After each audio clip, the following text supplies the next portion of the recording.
Tant que je suis sur la terre, dans les conditions naturelles, cet objet tombera toujours. Mais pourquoi? Ceci est la conséquence de la pesanteur. Et pour comprendre la pesanteur, il faut comprendre la gravitation. C'est la gravitation qui fait que tous les corps de l'univers s'attirent mutuellement. C'est une force attractive, à longue portée et de faible amplitude. Le phénomène gravitationnel est créé par l'interaction entre deux corps.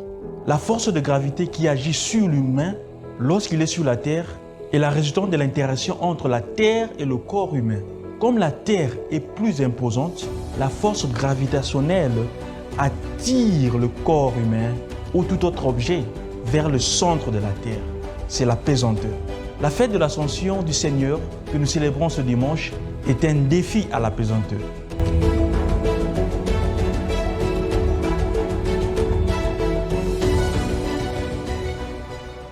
Nous célébrons en ce dimanche l'ascension de notre Seigneur Jésus au ciel, bien que certains diocèses l'ont déjà fait le jeudi passé, soit 40 jours après la Pâque.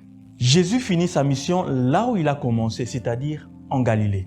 Après avoir donné le mandat de la mission universelle, comme le mentionne la première lecture et l'Évangile, vous serez alors mes témoins à Jérusalem et dans toute la Judée et la Samarie et jusqu'aux extrémités de la terre. Acte 1:8.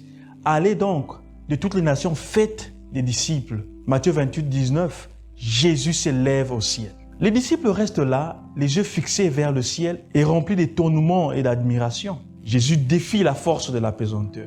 Mais pas seulement la pesanteur physique, mais aussi la pesanteur spirituelle. Puisque la deuxième lecture nous dit « Dieu l'a établi au-dessus de tout être céleste ». Et lui-même affirme « Tout pouvoir m'a été donné au ciel et sur la terre ».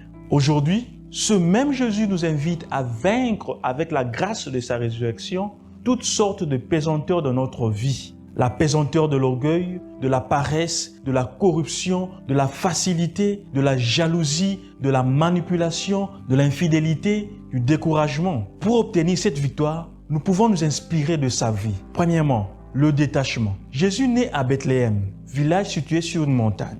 Il donne son discours programme sur les béatitudes sur une montagne. Il prie plusieurs fois au mont des Olives. Il meurt sur une montagne, Golgotha, et il est enlevé sur une montagne. La montagne est ici le symbole du détachement. Elle nous permet d'avoir une vision plus large de la réalité et d'être capable de s'y détacher plus facilement. Deuxième élément, la constance. Dès le début de son ministère, Jésus n'a jamais abandonné ses disciples. Et avant son départ, il leur promet d'être avec eux jusqu'à la fin des âges. Ceci dénote une certaine constance. Comme lui, nous devons être constants dans le bien. Un gagnant est juste un perdant qui a tenté une fois de plus, nous dit Georges Moore. Troisièmement et enfin, l'humilité. Bien qu'il ait sorti du monde d'une façon glorieuse, Jésus y est entré avec simplicité et humilité. L'humilité précède la gloire et la victoire. C'est la vallée qui donne valeur à la montagne.